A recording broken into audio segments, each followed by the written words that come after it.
dan teman-temannya. Terima kasih juga kepada Nathan ya telah membawakan cerita anak-anak, dan kepada para pendamping saya di mimbar yang telah membantu proses acara khotbah pada siang Sabat ini. Dan tak lupa yang sering dilupakan para pengkhotbah, pianis Chloe dan Charis ya. Karena kalau nggak ada organ, sepi gereja, tidak rame. Kayaknya perbaktian kita kurang khusyuk ya. Khotbah saya pada Sabat ini di luar dugaan jemaat mungkin ya. Karena apa? Kalau seorang dokter berkhotbah pasti bicara tentang kesehatan atau nyerempet-nyerempet kesehatan. Tetapi karena Sabat kemarin Dr. Larry sudah membicarakan makanan rohani, makanan jasmani, Sabat ini saya akan membawakan makanan rohani. Firman ini untuk saya dan saudara, terutama untuk saya. Kadang-kadang saya juga tidak mengerti, apakah saya seorang Advent? Tahu dari mana saya seorang Advent? Makanya saya ambil judul, apakah saya seorang Advent? Pertanyaan ini untuk saya dan saudara. Sebelum saya memulai, mari kita berdiri dan berdoa.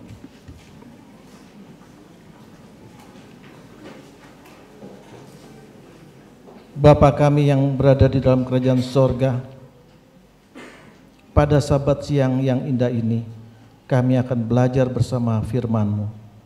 Biarlah Engkau curahkan Roh-Mu yang suci pada hati kami masing-masing, supaya kami dapat mengerti tentang firman-Mu, dan kami lakukan sebagai umat-Mu. Sempurnakanlah doa kami, ampunkan dosa dan kesalahan kami yang kami alaskan atas nama Yesus Kristus, Juru Selamat dan Penebus kami. Amin.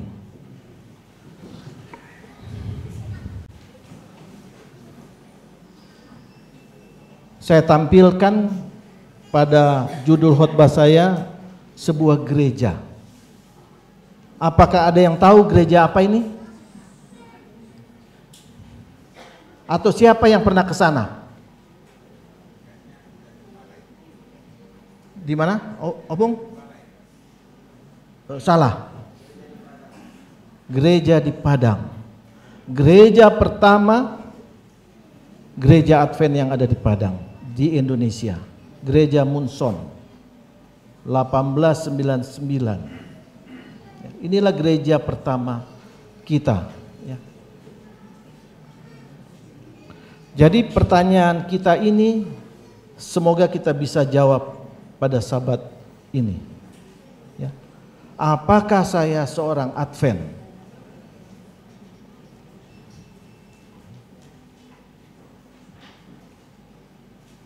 Sudah keluar?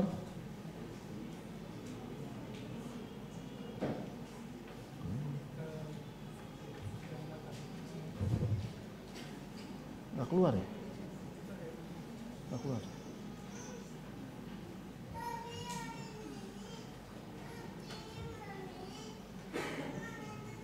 Memang salah satu kegagalan pengkhotbah ya multimedia. Jadi agak terhambat sedikit. Khotbah saya 36 slide. Jadi kalau satu slide 5 menit kira-kira 1,5 jam. Jadi bisa jam 1.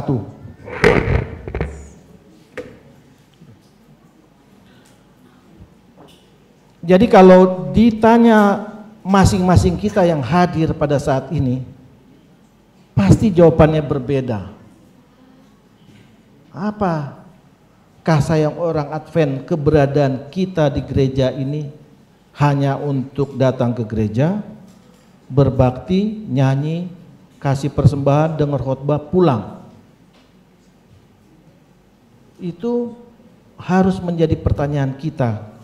Apa bedanya kita dengan denominasi lain? Kalau kita hanya sama menyembah Yesus sebagai Tuhan kita, buat apa kita susah-susah 24 jam berbakti kepada Tuhan? Nah, yang sering di pikiran kita, kita mengadakan apa? KPA, menginjil, ya. Dengan menarik jiwa, kita akan mendapat bintang di surga. Itu tiket kita. Dengan membaptis orang, kita berhasil dalam pekerjaan Tuhan. Apakah hanya itu tujuan kita sebagai umat Advent? Ya. Kita harus tahu misi kita sebagai umat Advent. Ya. Jadi keberadaan kita di gereja, gereja adalah satu lembaga yang ditunjuk Tuhan untuk keselamatan manusia. Untuk keselamatan manusia. Ya. Gereja diorganisir untuk pelayanan. Jadi kalau kita datang ke gereja, kita harus ingat bahwa itu untuk pelayanan. Melayani orang-orang yang membutuhkan, ya, di gereja. Dan misinya adalah untuk membawa Injil ke seluruh dunia. Ini yang seperti kita pelajari amanat agung. Sejak awal sudah menjadi rencana Allah bahwa melalui gerejanya akan tercermin kepada dunia kepenuhan dan keberlimpahan.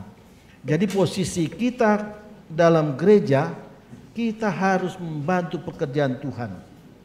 Ya, seperti nyonya tulisan Ellen White dalam Act of the Apostle halaman 10, bahwa misi untuk memberitakan Injil ke seluruh dunia, suka dan tidak suka, harus kita lakukan. Sekarang pertanyaan, apakah kita punya talenta untuk di situ? Sebenarnya bukan suatu alasan kepada kita, karena kita bisa melakukan berbagai hal. Kita sudah belajar, setiap orang punya talenta.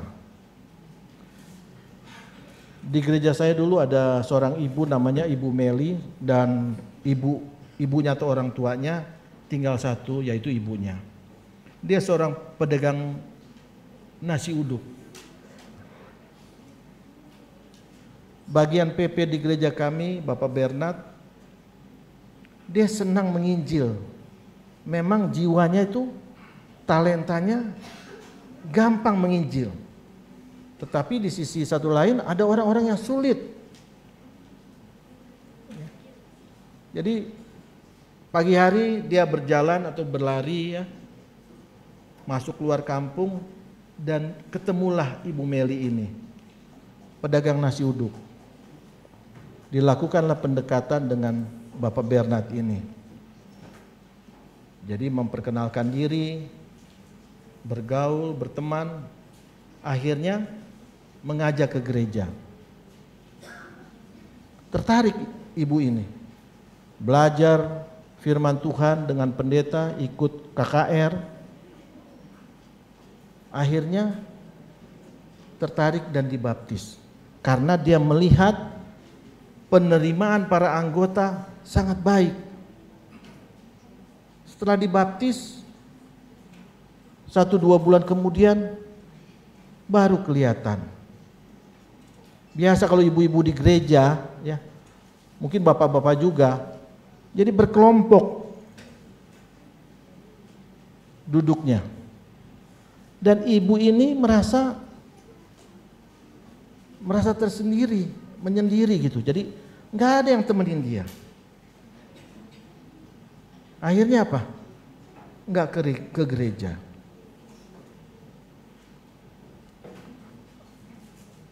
Berarti ada kesalahan dalam diri kita. Jangan kita menyalahkan, juga masuk pintu depan, keluar pintu belakang.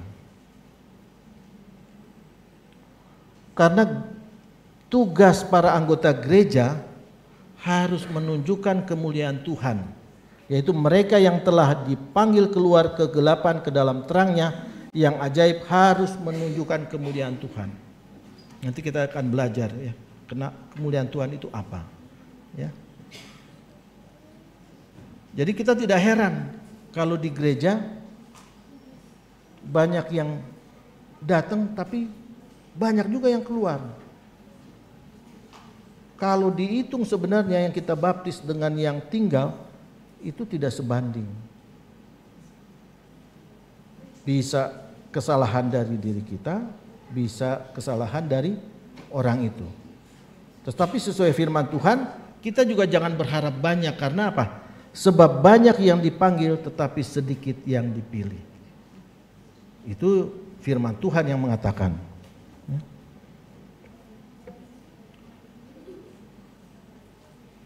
Bukan aku yang memilih, bukan kamu yang memilih aku, tetapi akulah yang memilih kamu, dan aku telah menetapkan kamu supaya kamu pergi dan menghasilkan buah, dan buahmu itu tetap. Jadi keberadaan kita di gereja bukan satu kebetulan. Kita harus mengimani bahwa kita dipilih Tuhan untuk kita berada di gereja ini. Kita dapat membantu pekerjaan Tuhan apapun bentuknya. Jangan selalu berpikir, saya sih nggak ada apa-apa, saya nggak ada apa-apa. Jadi nggak kerja-kerja. Apapun yang bisa kita lakukan untuk pekerjaan Tuhan.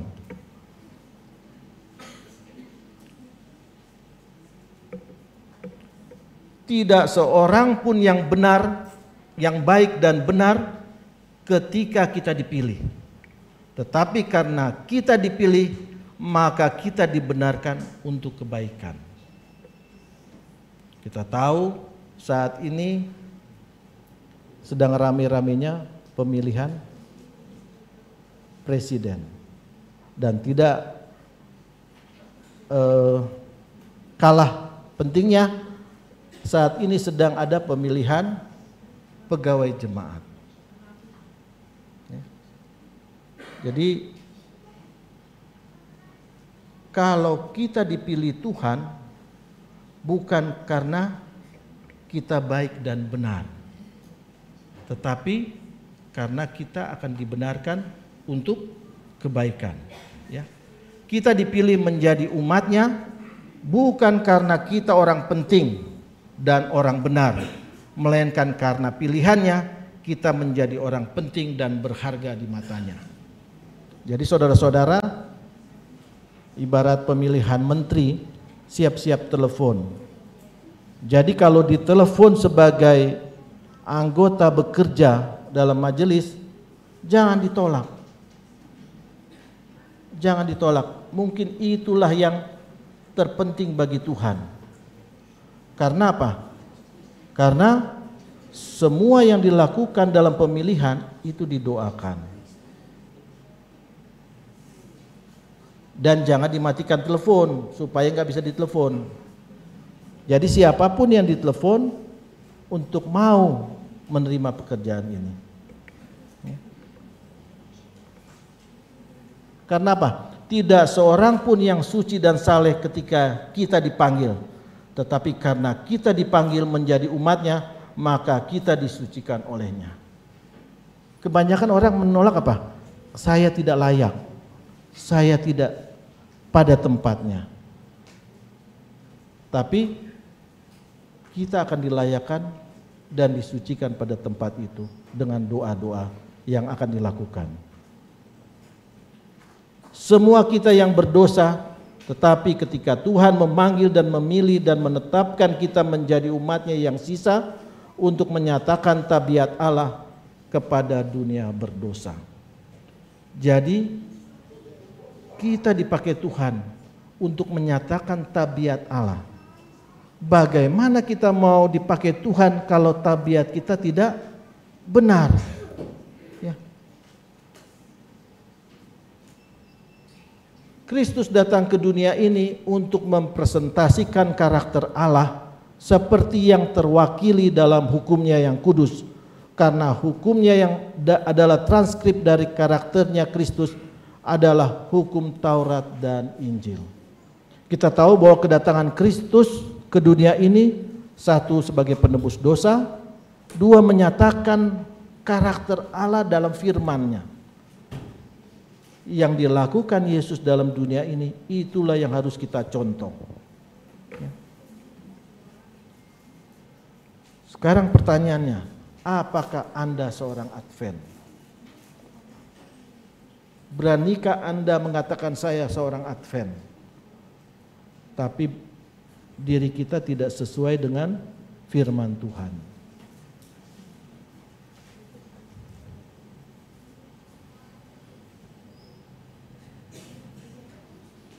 Apakah tandanya umat Allah yang sejati? Apakah hanya datang ke gereja, memberi persembahan, perpuluhan, kita merupakan umat Tuhan yang sejati?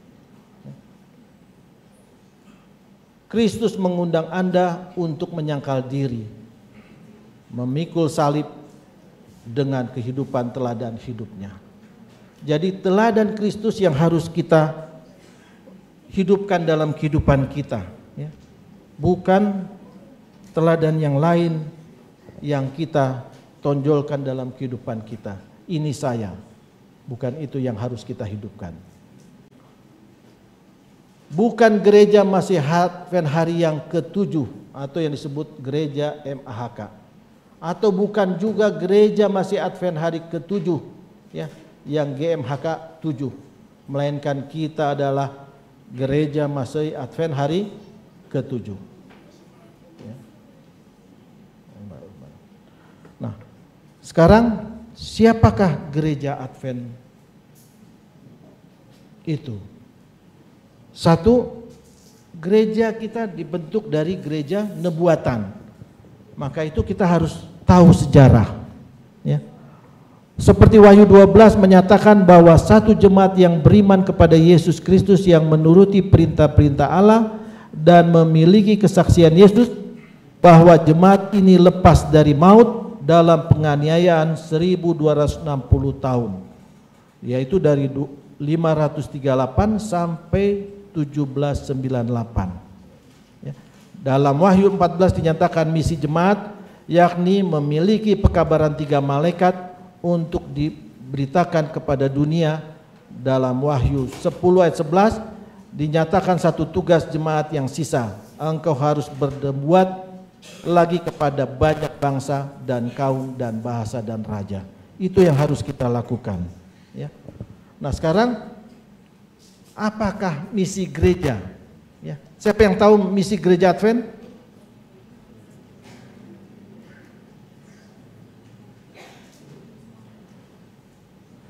Ini bangunan, gambar bangunan gereja kita yang akan dibangun. Mudah-mudahan dalam waktu kurang dari 6 bulan kita dapat pindah ke sana, ya. Kita doakan bersama. Jadi kalau kita baca misi gereja kita, memanggil semua orang menjadi murid Yesus, memberitakan Injil kekal, pekabaran 3 malaikat, dan untuk mempersiapkan dunia bagi kedatangan Kristus kembali yang tidak lama lagi. Jadi misi gereja Advent apa? Pemuritan. Saya bersyukur khotbah saya diawali pelajaran sekolah sahabat kemarin dan sahabat ini, karena 50% ada di sana.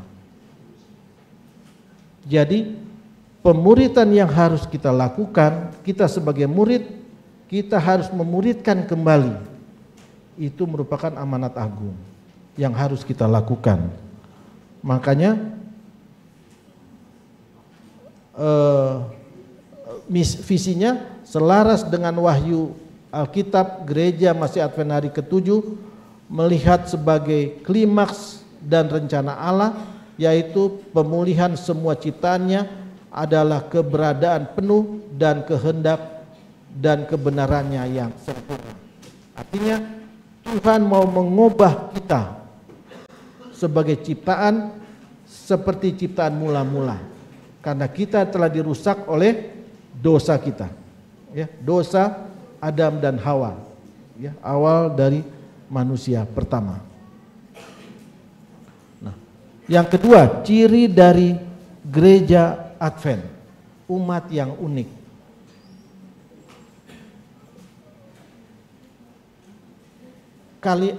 ayat ini sering kita dengungkan ya. 1 Petrus 2 ayat 9 dan 10. Tetapi kamu bangsa yang terpilih, imamat yang rajani, bangsa yang kudus, umat kepunyaan Allah. Nah, kita harus tahu makna dari imamat yang rajani. Ya. Mungkin kalau orang Batak sering ya menyebut-nyebut rajani gitu. Ya. Jadi kalau kita lihat orang yang dipanggil Tuhan itu adalah imamat, bahwa kita dipanggil Tuhan. Raja yang rajani, raja itu punya otoritas. Maka itu kita diberikan hak pilihan dengan Tuhan. Bukan semena-mena Tuhan pilih kita bahwa kita harus, tidak. Seperti gayung bersambut. Jadi kalau kita mau mengikut Tuhan sebagai gereja nebuatan, gereja yang unik, kita harus punya otoritas. Otoritas yang kita pilih sesuai dengan firman Tuhan. Ya, yang telah dipanggil keluar dari kegelapan kepada terangnya yang ajaib, yang dahulu bukan umat Allah tetapi sekarang telah menjadi umatnya, yang dahulu tidak dikasihani tetapi yang sekarang telah beroleh belas kasihan. Belas kasihan berupa kasih karunia Tuhan yang akan kita terima. Ya, tapi tanggung jawab kita sebagai umat Tuhan harus kita lakukan. Baru kita dapat berkat ini. Apa yang ketiga, siapakah gereja Advent? Ya, dua kualifikasi umat Tuhan yang sisa, yaitu apa? Menurut perintah Allah dalam Wahyu 14 ayat 12. Dan yang kedua, memiliki roh nubuat. Kita menurut firman Tuhan, dari Kejadian sampai Wahyu tidak ada satupun ayat yang kita tolak atau yang kita tiadakan. Harus kita jalani. Kedua, memiliki roh nubuat. Jadi kalau roh nubuat itu tulisan-tulisan yang diilhamkan Tuhan, ya, melalui Roh Kudus kepada nabi maupun rasul, dan tidak bertolak dengan firman Tuhan. Ada orang-orang yang menolak tulisan Ellen White karena yang utama Alkitab. Tetapi kembali lagi, apakah tulisan-tulisan Ellen White bertentangan dengan firman Tuhan? Tidak. Malahan kita mengimani dia adalah terang kecil yang sering kita sebutkan, yang banyak menerangkan isi Alkitab yang tidak dapat dijelaskan. Maka Wahyu 12 ayat 17, maka marahlah naga itu kepada perempuan itu, lalu pergi memerangi keturunannya yang lain yang menuruti hukum-hukum Allah dan memiliki kesaksian Yesus. Yang ketiga, umat yang mengasihi. Ya. Jadi kalau gereja yang benar, umat yang mengasihi. Jikalau kamu menurut perintahku, kamu akan tinggal di dalam kasihku seperti aku menuruti perintah Bapakku dan tinggal di dalam kasihnya. Inilah perintahku, yaitu supaya kamu saling mengasihi seperti aku telah mengasihi kamu. Inilah perintahku kepadamu, kasihilah seorang akan yang lain. Sekarang pertanyaannya, apakah kita sudah mengikuti perintah ini? Di gereja kebanyakan orang ribut karena apa? Kalimat-kalimat yang tidak penting diucapkan. Bagaimana kita mau saling mengasihi tapi kita tidak jaga mulut? Pertengkaran di gereja kebanyakan karena apa? Salah komunikasi.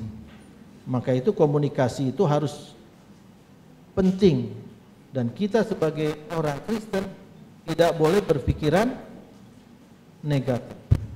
Karena selalu kalau berpikiran negatif pasti akan digiring ke hal-hal yang tidak baik.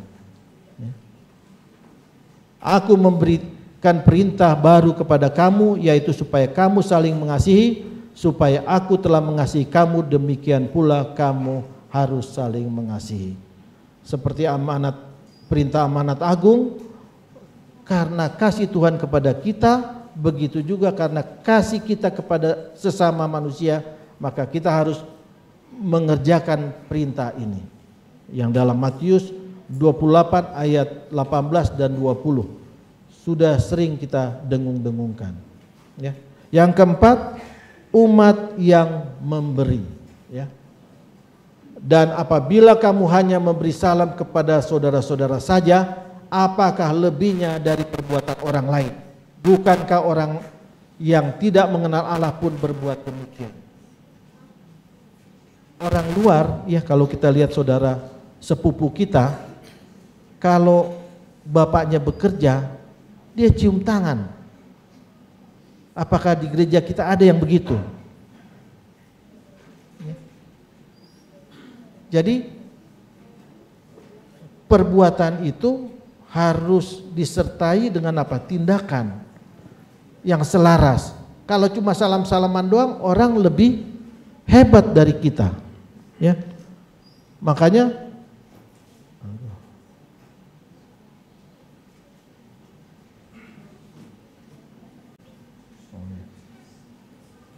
kamu telah memperolehnya dengan cuma-cuma, karena itu berikanlah pula dengan cuma-cuma. Yang berikutnya, ada yang menyebar harta tetapi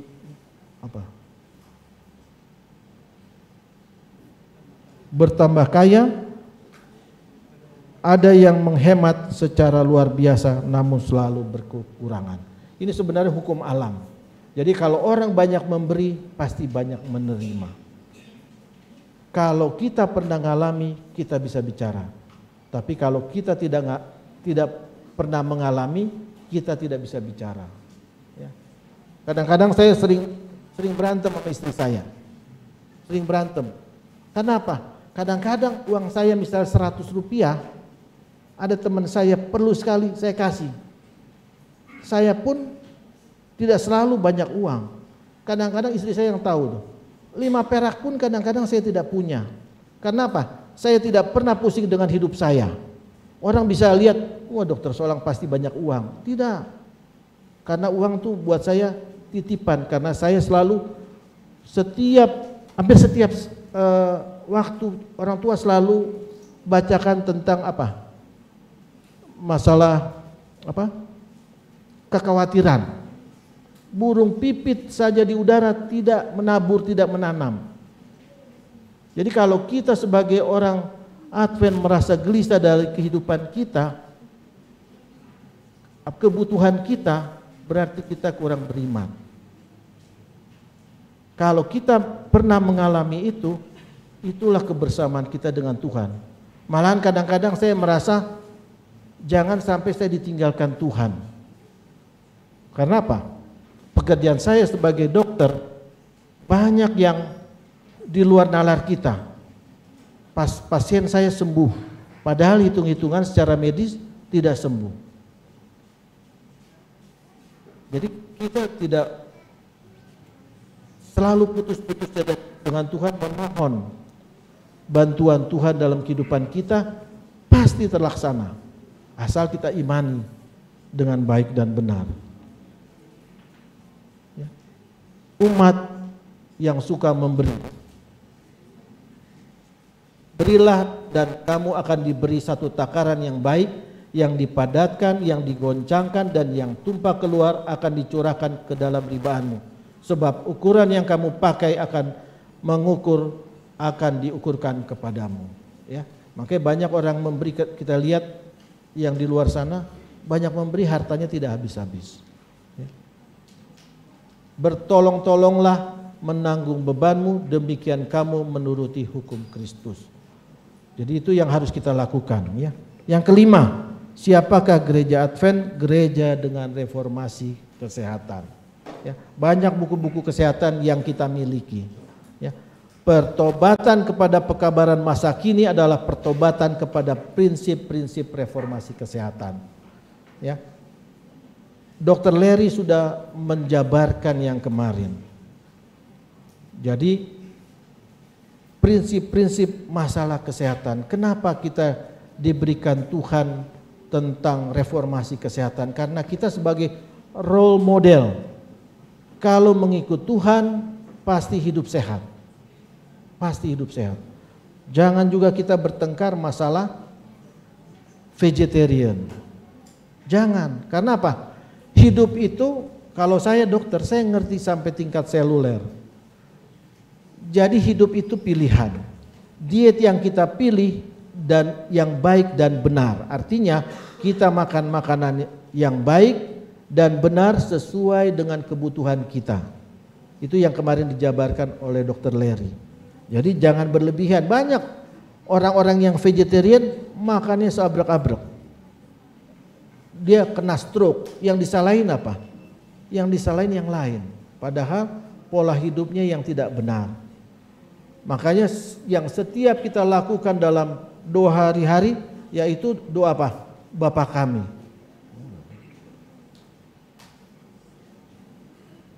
Ya, berikanlah kami setiap hari makanan kami yang secukupnya. Secukupnya, tidak berlebih. Ya.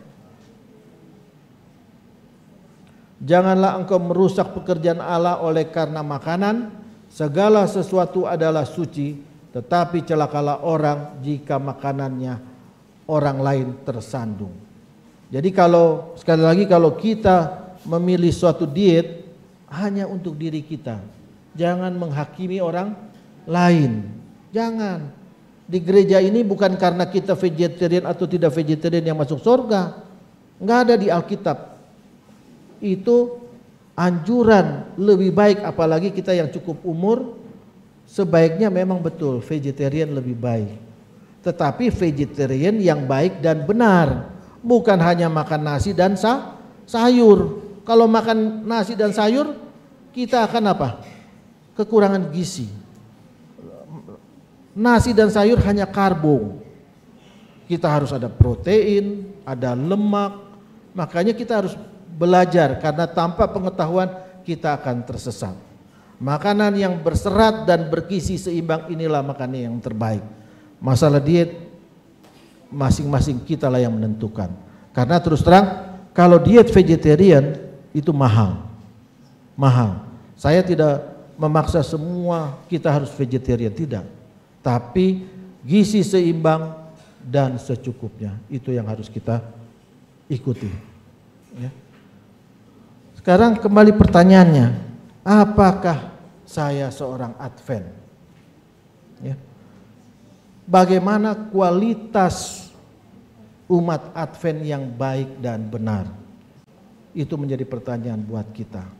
Jadi kalau kita tahu tadi gereja Advent atau gereja Nebuatan, gereja yang unik karena kita merasa kita yang memainkan peranan besar dalam penyelamatan, yang mempunyai tanggung jawab penyelamatan orang lain.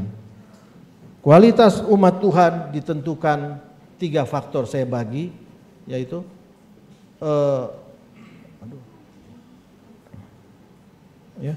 dikatakan inti dari umat Allah seperti ayat Injil kita, berbahagialah mereka yang membasuh jubahnya, mereka akan memperoleh hak atas pohon-pohon kehidupan dan masuk melalui pintu-pintu gerbang ke dalam kota itu. Jadi kita harus memperkenakan jubah kebenaran yang harus kita pakai kalau kita masuk surga. Itu yang dikatakan dalam Wahyu 22 ayat 14. Sesungguhnya aku datang segera, berbahagialah orang yang menuruti perkataan nubuatan kitab ini. Berbahagialah dia yang berjaga-jaga, yang memperhatikan pakaian supaya ia jangan berjalan dengan telanjang dan jangan kelihatan kemaluannya. Jadi pakaian kebenaran harus kita miliki. Jadi kita lihat yang berikutnya, kualitas rohani umat Tuhan. Ya. Nah, kualitas kerohanian umat Tuhan itu nomor 1, kesetiaan beribadah. Ya. Yang kedua, selalu berbahagia. selalu berbahagia. Yang ketiga, dipenuhi Roh Kudus, ya. Jadi setiap beribadah, tetapi jika kamu anggap tidak baik untuk beribadah kepada Tuhan, pilihlah pada hari ini kepada siapa kamu yang beribadah. Allah yang kepadanya nenek moyangmu beribadah seberang sungai Efrat, atau Allah orang Amori yang negerinya kamu diami. Tetapi aku dan seisi rumahku, kami akan beribadah kepada Tuhan. Jadi pilihan pada kita, apakah kita mau mengikut Tuhan atau tidak. Kalau kita lihat bangsa Israel jatuh bangun, kadang-kadang dekat dengan Tuhan dia diberkati, tapi kadang-kadang lupa. Soalnya tidak ada di tengah-tengah. Makanya ayat kitab suci katakan, kita kalau suam-suam kuku akan dimuntahkan. Jadi mendingan kita pilih, kalau mau jadi penjahat, penjahat sekalian. Jangan kita penjahat tapi datang ke gereja. Jadi jangan samakan kita umat Tuhan dengan orang-orang. Banyak orang di luar sana yang mengajarkan doktrinnya, yang penting kita pegang agama, mau jahat mau enggak pasti kita masuk surga. Itu tidak akan terjadi sebenarnya. Jadi apa yang kita tabur itulah yang akan kita tuai. Ya. Janganlah kita menjauhkan diri dari pertemuan-pertemuan ibadah seperti dibiasakan oleh beberapa orang, tetapi marilah kita saling menasihati dan semakin giat melakukan menjelang hari Tuhan yang dekat. Jadi memang kita harus selalu datang ke gereja. Kelemahan saya tidak pernah datang Rabu malam karena kesibukan saya sebenarnya. Padahal hari Rabu itu hari libur saya. Saya hari Rabu saya tidak praktek. Kalau hari Jumat saya praktek sampai jam 5 sore karena mau buka Sabat. Jadi marilah kita perbaiki diri kita sama-sama. Kita sering datang ke rumah Tuhan, saling menguatkan satu sama lain, ya, supaya kita dapat jalan yang baik dan benar. Karena itu saudara-saudara, demi kemurahan Allah aku menasihatkan kamu supaya kamu mempersembahkan tubuhmu sebagai persembahan yang hidup, yang kudus dan berkenan kepada Allah, karena itu ibadahmu yang sejati. Janganlah kamu serupa dengan dunia ini, tetapi berubahlah oleh pembaharuan budimu, karena kamu dapat membedakan manakah kehendak Allah yang baik dan berkenan di hadapan Tuhan. Ya. Ibadah yang murni yang tak bercacat di hadapan Allah Bapa kita ialah mengunjungi yatim piatu dan janda-janda dalam kesusahan mereka dan menjaga supaya dirinya sendiri tidak dicemarkan oleh dunia. Ya. Jadi kita harus saling menolong, ya, terutama anak yatim piatu dan janda-janda. Gereja wajib memperhatikan orang-orang ini karena disitulah tugas kita sebagai umat Tuhan, harus kita perhatikan, ya, kebutuhan mereka. Yang kedua, tetap bersukacita. Nah, kalau kita bersukacita, pikiran negatif akan keluar dari pikiran kita. Berbahagialah orang yang bertahan dalam pencobaan, sebab apabila ia sudah tahan uji, ia akan menerima mahkota kehidupan yang dijanjikan Allah kepada barang siapa yang mengasihi Dia. Jangan kalian berpikir menjadi Advent enak-enak, duduk ber-AC, mendengar khotbah. Tidak. Ada satu tanggung jawab yang diberikan Tuhan kepada kita, yaitu memberitakan pekabaran supaya orang dapat diselamatkan seperti kita. Bersukacitalah dalam pengharapan, sabarlah dalam kesesakan, bertekunlah dalam doa. Doa adalah hubungan kita dengan Tuhan. Bersukacitalah senantiasa dalam Tuhan, sekali lagi bersukacitalah. Yang berikutnya, dipenuhi Roh Kudus, ya. Nah, ini ketika Apolos masih di Korintus, mereka berbantah-bantah baptisan mana yang dibenarkan. Jadi Paulus katakan, bahwa baptisan yang baik adalah baptisan yang dicontohkan oleh Yesus. Baptisan dengan roh. Di dalam hal ini Roh Kudus ya. Makanya aku berkata kepadamu, sesungguhnya jika seorang tidak dilahirkan dari air dan roh, ia tidak dapat masuk ke dalam kerajaan Allah. Apa yang dilahirkan dari daging adalah daging, apa yang dilahirkan dari roh adalah roh. Jadi kita harus dipenuhi dengan roh. Dan janganlah kamu mendukakan Roh Kudus Allah yang telah memeteraikan kamu menjelang hari penyelamatkan. Kapan menjelang hari penyelamatkan? Kalau kita sudah dipanggil oleh Tuhan. Kalau kedatangan Yesus kedua kali bisa masih lama, bisa masih sebentar. Tapi persiapan kita sebagai umat Tuhan harus siap. Kapan kita dipanggil oleh Tuhan, kita harus dimateraikan dulu baru kita meninggal, supaya kita sama-sama masuk kerajaan surga. Kesankan pada semua perlunya baptisan Roh Kudus, pengudusan gereja sehingga mereka akan menjadi pohon yang hidup, bertumbuh dan menghasilkan buah yang ditanam Tuhan. Ya. Kesimpulan akhir khotbah saya, bersihkan jiwa dari kecemaran duniawi. Jernihkan pikiran kita dari prasangka buruk, dari pandangan picik dan keinginan yang mementingkan diri dan golongan. Murnikan hati dari sifat penghakimi dan mengkritik dengan tekun berdoa dan belajar firman Tuhan. Inilah yang harus kita jalankan kalau kita mau gereja kita maju ke depan. Apalagi banyak tantangan yang kita akan hadapi dengan gereja baru. Biasanya awal keributan. Jadi marilah kita bersatu, bersihkan jiwa kita, jernihkan pikiran kita, murnikan hati kita. Dengan pemilihan pegawai jemaat pun kita harus terima hasilnya walaupun tidak sesuai keinginan kita. Jangan juga kita protes karena tidak ada satu kemungkinan atau tidak ada satu yang terjadi di dunia ini lepas dari mata Tuhan. Harus kita imani itu. Semua pilihan yang terbaik Tuhan yang tentukan.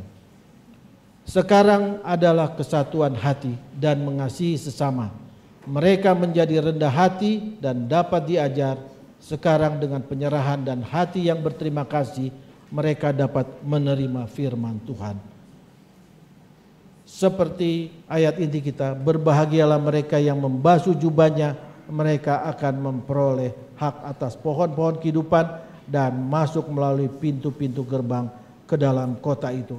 Ini adalah inti dari khotbah saya pada pagi hari ini.